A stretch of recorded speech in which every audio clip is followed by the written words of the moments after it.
it's Miranda. And it's Michelle.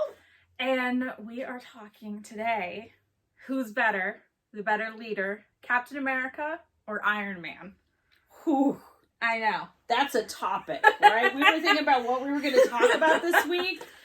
We were like, whew, man, that's a topic. That is a topic. So. Yeah. So we decided that the best way to kind of sort through it is we picked one of the movies, which is Civil War.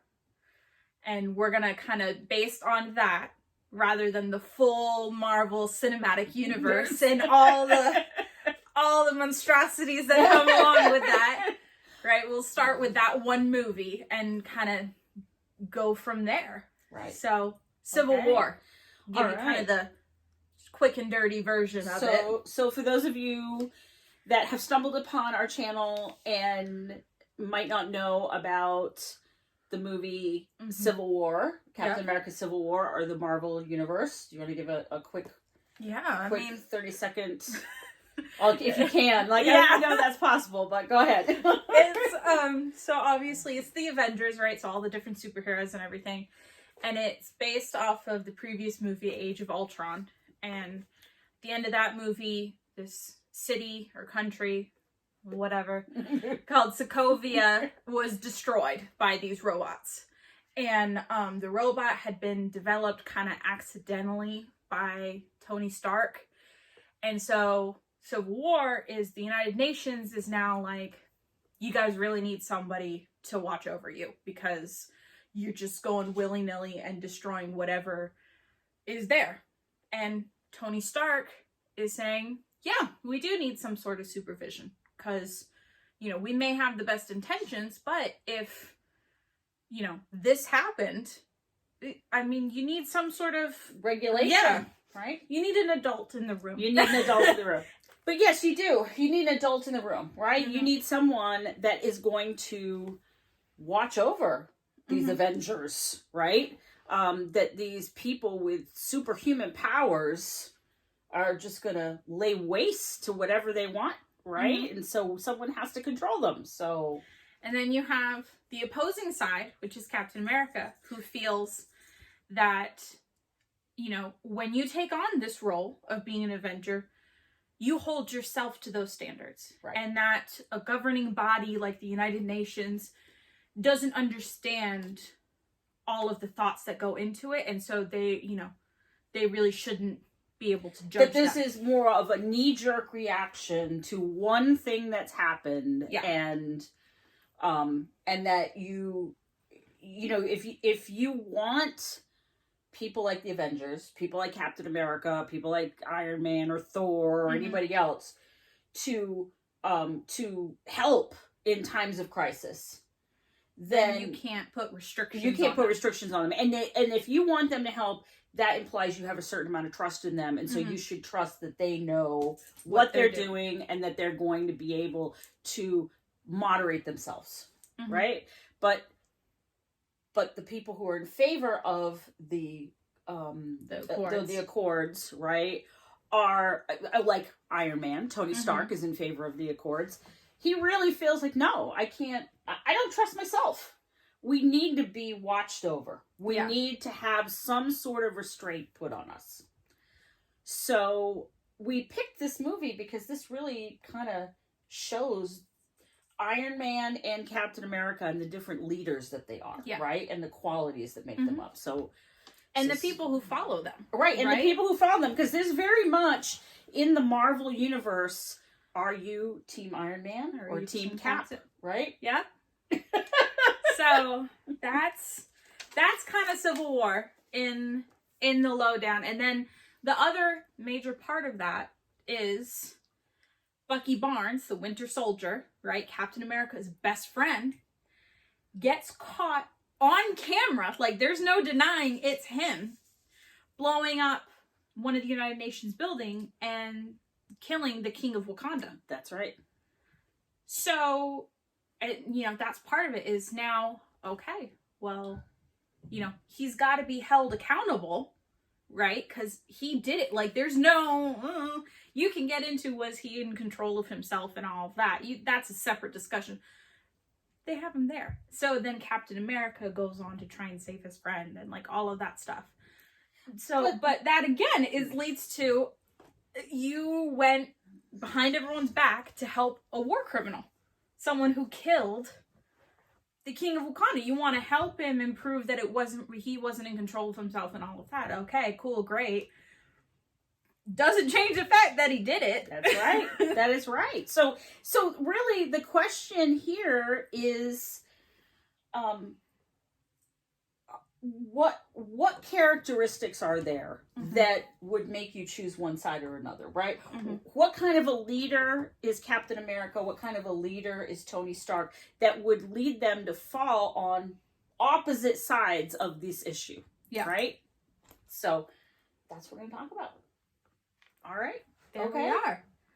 So we have these 2 books that we found. Yes. That we think do a really good job of explaining the Avengers and their kind of beliefs and everything. So, the Avengers and Philosophy, which is really good. And The Virtues of Captain America, Modern Day Lessons on Character from a World War II Superhero. So, highly recommend both these books. If you're interested, again, in diving into these characters and what makes them tick, and because we are a blog about leadership, right? Yeah. What makes them leaders and what makes people want to follow them? Yeah. Right? So, okay. So where do we want to start? We want to start with Tony Stark? We want to start with Captain America? Well, I guess we start with, who would you follow? Okay, we had this debate. Okay? We had this debate. Over lunch one day when we were planning this, and she asked me, who would I follow? And so who would I choose? Well, I'm really of 2 minds. So in a perfect world, I am Team Captain America. Absolutely. Because I feel that Captain America bases his decision on his moral compass, right? Things are right and wrong for him. Yeah. The problem I see for Captain America is there is no deviation. And even if he feels he's going to fail, he'd rather fail being right than succeed being wrong. And I'm enough of a realist to know that sometimes you may need to bend the rules in order to succeed for the greater good. So I'm torn. If everybody had good intent, I would be with Captain America 100% of the time. But I'm enough of a realist to know not everybody comes to the table with good intent. So that's where I'm at. That's where you're at. That's where I'm at. I would follow Iron Man. That is my pick. And the reason I would follow Iron Man is he is a realist. He understands that not everybody is going to do the right thing for the right reason all the time. And he's going to take into consideration all of the other possibilities and inputs and all of that before he makes a decision. Versus Captain America is just going to do what he thinks is right. And he's going to follow through, which that's great because you always know what he's going to do. And yes. And there is a certain value in that. I'm not knocking that. But, his definition of right is not always the correct thing. That is true. Versus Tony Stark is going to take in other factors and then say, and learn from his own mistakes and everything. And be willing to make other decisions. Like this, he took, he made a decision of what he thought was right in Age of Ultron, which ended up destroying an entire city, right? And he learned from that, and now he's signing on to these accords, which you've got to think in, this world of Tony Stark, the billionaire, philanthropist, playboy. You wouldn't think he would want to have a UN governing body watching his every move. That's right. But he understands that he needs somebody watching him to prevent that from happening again. Yes. So that's where I would follow Tony. Okay. Because I trust in him more to take in other possibilities versus Captain, who's just gonna go for what he knows. Okay. See, I'm torn between the two. I really am torn because I don't trust Tony Stark. I don't, and I guess that's what comes down to it, is that I don't trust Tony Stark, that he's not going to make a decision in looking out for himself first.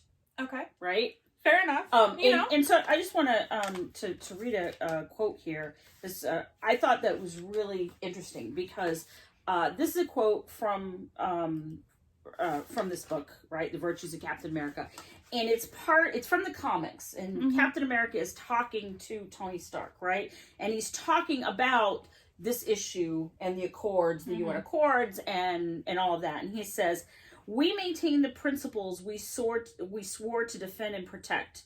You sold your principles out. Do you actually think that the fact that you know how to program a computer makes you more valuable of a human being than me? Then I'm out of touch because I don't know what you know. I know what freedom is. I know what it feels like to fight for it. I know what it costs to have it. You only know compromise." So in Captain America's eyes, Tony just always compromises. He compromises what he believes in. He compromises his family, his friends, his company sometimes, right? On what Captain America appears to see as a whim, right? And that one day he's willing to sell, whatever, sell out his morals, sell out his character, whatever, for one decision, and then go back and make a different decision the next day. Yeah. Right? So all he knows is compromise, and that's seen as a bad thing by Captain America.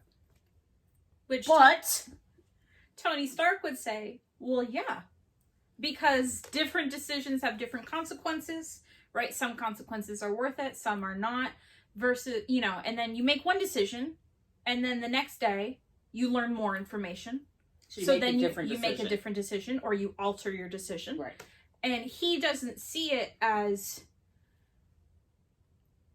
Tony Stark doesn't see it as giving up on his morals, on giving up on his character and all of that. He sees it as, no, you're just making a different decision. Right. Like he doesn't tie that in with his morals and his character, versus Captain America does. He ties that closely with his morals and I think his values. Right. There's an interesting one sentence quote in here, and it talks about, Iron Man is a hero, but he's Cap's ethical opposite. And it's true, right? And it all comes down to compromise and your moral compass, right? Your honor, your integrity. Are you willing to compromise that, right? Yeah. Captain America isn't. Iron Man is, right? Which is really...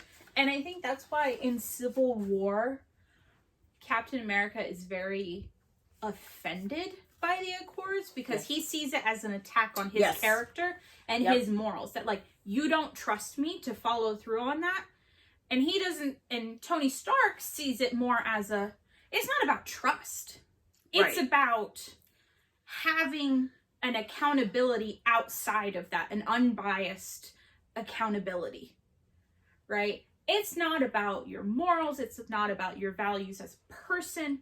This is literally just, even if you have the best intentions, stuff can go horribly wrong, and having somebody there who can hold you accountable and saying, you screwed up. That's right.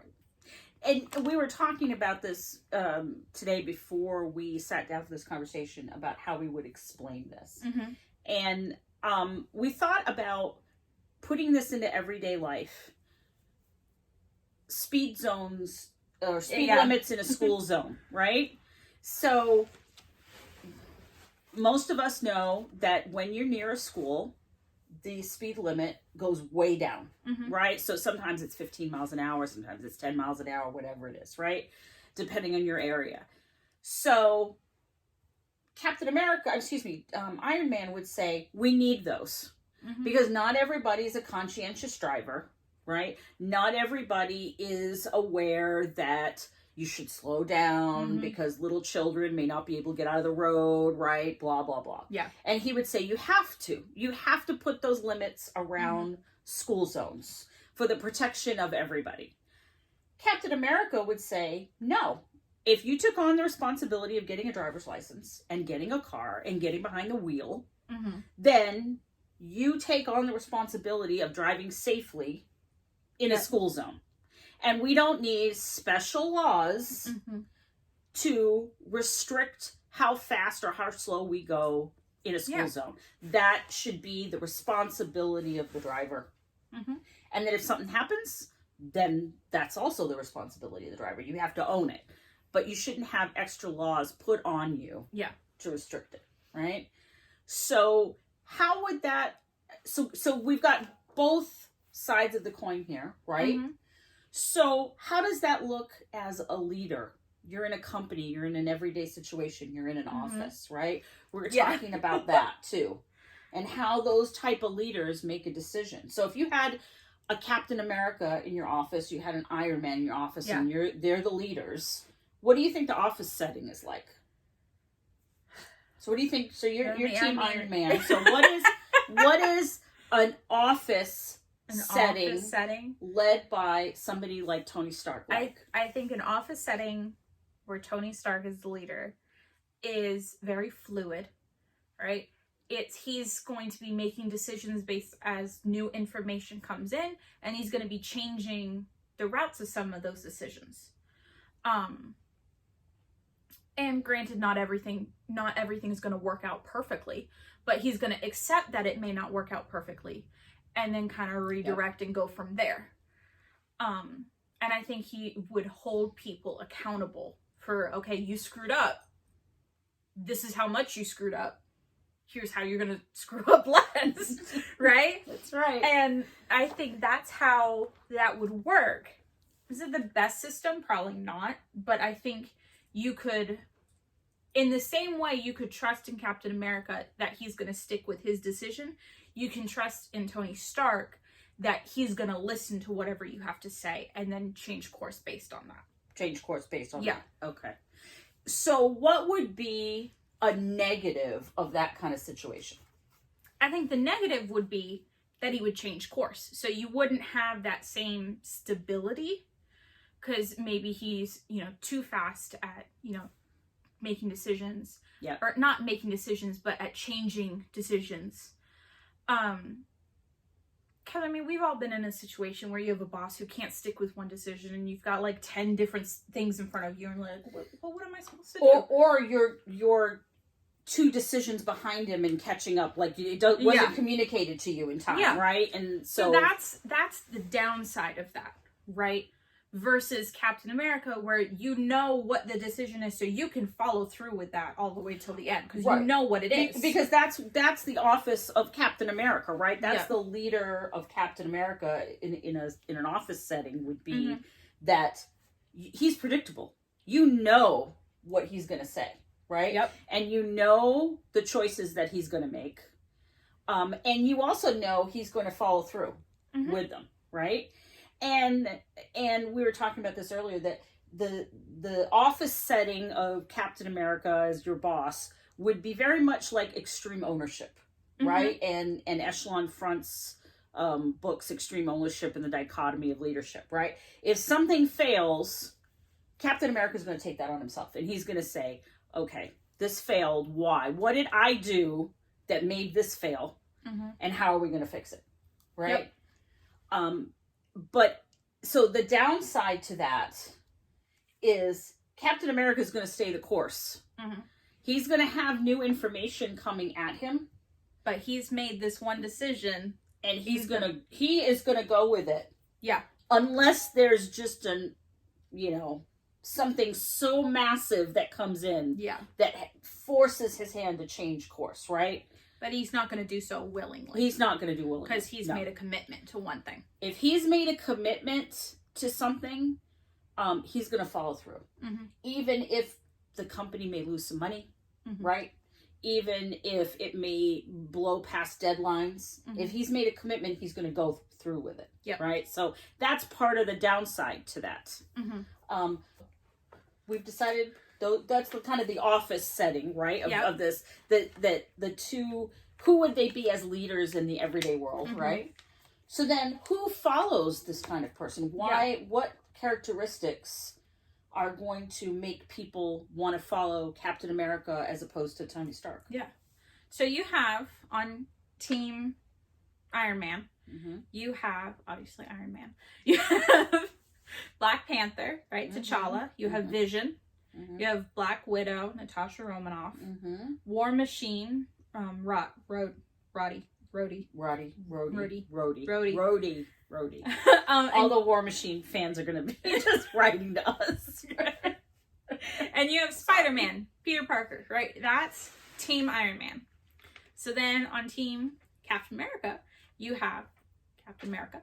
You have Bucky Barnes. You have Falcon, Sam Wilson. You have Scarlet Witch, Wanda Maximoff. Hawkeye, Clint Barton. And then you have Ant-Man. So why are those people following him, right? And I can tell you from Team Captain America's side, the people that you mentioned all have a personal connection to Captain America. Yes. And in a way, they all think like he did. He does, right? And their honor, their character is above everything else. Yes. And that's why they're doing it, right? And if you look at all of those people, right? Yeah. They're all have the same traits as Captain America. Yes. Right? And Team Iron Man, right? It's their decisions, their thought processes, the way they handle situations is not tied to their character. Yes. And with one exception, I got one exception on here, and that's Black Panther. Because T'Challa is part of Team Iron Man because Bucky Barnes is on Team Captain America. He is the only exception. And that's because Bucky Barnes killed his dad. father. Yeah. So you can kind of see that. Right? So that's why he's basically on there to spite Bucky Barnes. Yeah. But the others, their decisions and everything is not tied to their value and morals as a person versus Team Captain. Like Black Widow, was a spy, was an assassin. She sees the value of being held accountable and having a third party watch what they do and everything. Same with War Machine. He sees the value in that and saying like, yeah, I don't know everything. And Peter Parker, sees the value in that. Even as a teenager, he sees the value in having somebody else saying, yeah, that's not the best way to do this. Right? Yeah. And I think that's the main difference between them is Captain America, I don't think he's necessarily against being questioned, but I think having a distinct law, having a distinct, something like that, it questions his morals, and I think that's where he gets, offended by it. That's where he gets, Yeah. Versus Tony Stark is like, I don't care. That doesn't change how I am as a person because I do my own thing and whatever. Right. He sees it as what it is of just having another party judging. Yes. And I wanted to read this. This is really interesting. One of the writers for Captain America summed up how he sees Captain America. And he says, Steve Rogers is a patriotic soldier directed by a personal ethical compass, belief in the American dream, faith in his fellow man. He's clever, roguish, quick with a sly look and droll comment.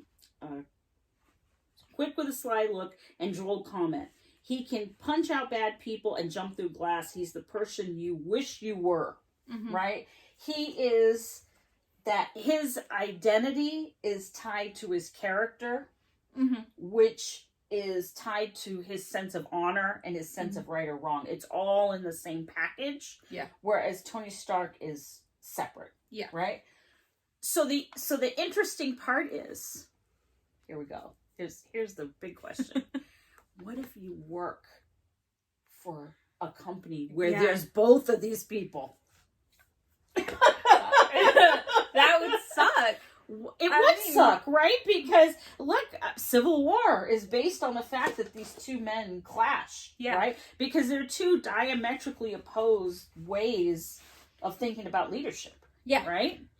And it divides the team. I mean, you have all these people that separate based on that, and they, will not work together. I mean, you have people who, Black Widow and Hawkeye, who were like best friends. Yeah. Right? You have Vision and Scarlet Witch who, have like their own thing going on. Right? But so you have these people that are closely connected that you've got divided over this issue. Right. Right? And so, I mean, it's very easy in a workplace situation where you don't have those strong ties to divide. It would make the divide even worse, right? Because you'd be quicker to turn to anger, right? Oh my gosh, Tony Stark, right? He's just a narcissist. He's all about himself. He always flip-flops on decisions, and you can't trust him, and he's always in it for himself. Yeah. Whereas Captain America, oh my gosh, the 1940s called and they want their hero back, right? Like, right. He's a goody two shoes. He thinks he knows what's best. Right. You just go down the list of all the stuff. Exactly. So I think the hardest part would be you would have to get these people to at least. You'll never get them to like each other. Right. No. You have all the Avengers movies to show that. You're never going to get them to like each other. They don't like each other, but they come to a respect of each other. They both respect that the other is doing what they think is best for everybody. Right. Yes. They don't like the way they're doing it. They don't like the way they're handling it, but they come to that. Like I said, respect. Yeah. Mm-hmm. And I think that's when you're in a situation like that, you have to be willing to see that the other person, while you don't agree, you don't think that the other person is doing things the right way or whatever, that they have the best intentions, right? No one's going into a situation saying, how can I make this the worst possible situation ever? Right? No one is. You're trying your best to make things go well. So if you're Captain America or if you're Tony Stark in your workplace, right, you have to look at the other person and say, okay, they're trying, right? And meet them halfway. Right? Which is going to be difficult for people who are so entrenched. Yeah. Like a Tony Stark, like a Captain America, Steve Rogers. They are so entrenched in what they believe. Yeah. That's going to be really difficult. Yes. Really, really difficult. And it takes a level of self-awareness. It takes a level of detachment, right? That's all the extreme ownership, like any number of leadership books, they tell you about like staying detached and everything. It really does. You need to do that. You need to detach in order to get the bigger picture. Right. Which is going to be really difficult for either one of these people to do that. Okay.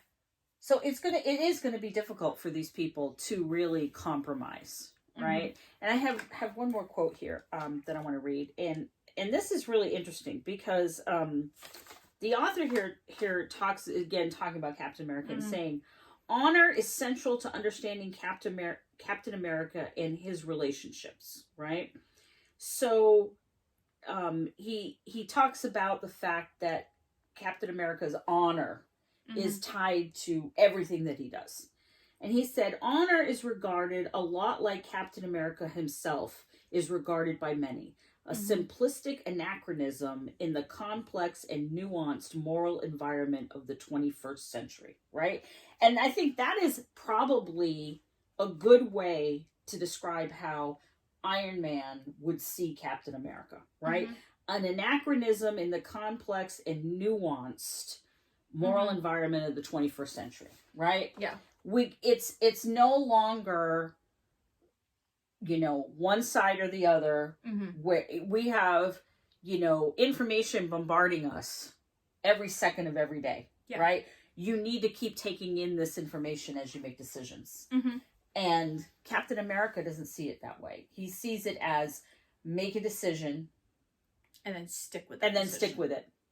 Or make the decision, move forward, reassess, make it another decision, right?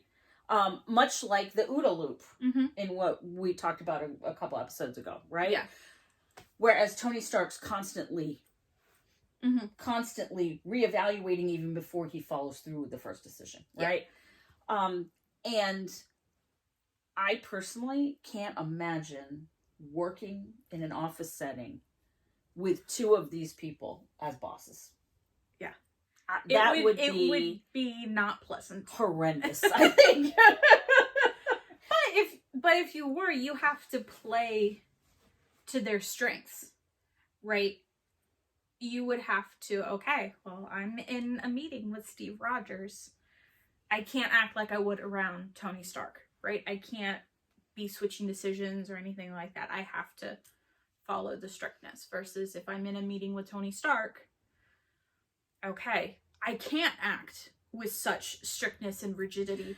I've got to move a little bit, have a little bit more flexibility. Or, right, if you're in a meeting with Steve Rogers and he's sticking with his decisions. But if you have a piece of information that you feel could be a real game changer, you have to go back and say, hey, boss, I know you've made this decision, but I need to make you aware of this, and you really need to take this on board, right?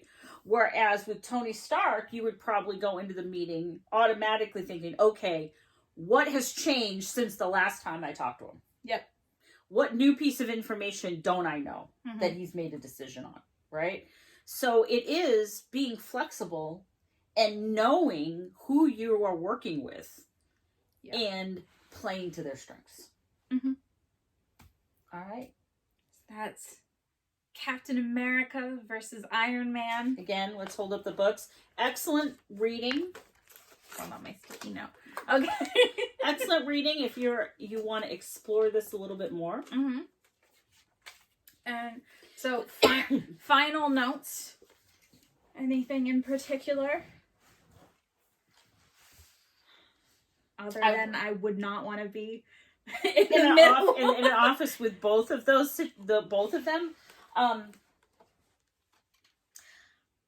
I wish I was as confident in my choice as you seem to be with. That you would want to be your team Iron Man. Team Iron Man, yeah. And see, I think confident. I'm just not. I feel that Iron Man and Captain America both want the best. They both want to make the right decision, and they both genuinely want to help people. I feel like they're the opposite sides of the same coin. Yeah. Opposite sides of the same coin. It's like they're so opposite, they've met each other back. It is. They really do. They want the same things, right? They want to be able to help people and save people. But the problem that they both have is they're so entrenched in their way of thinking that they don't understand that the other person wants to do the same thing. Exactly. Right? Exactly. And so, Captain America doesn't understand that Tony Stark, while he changes things and he, all the time, makes stupid jokes and all that kind of stuff. Like, it's because he's trying to learn and he's trying to make new decisions based on new information, right? To help people.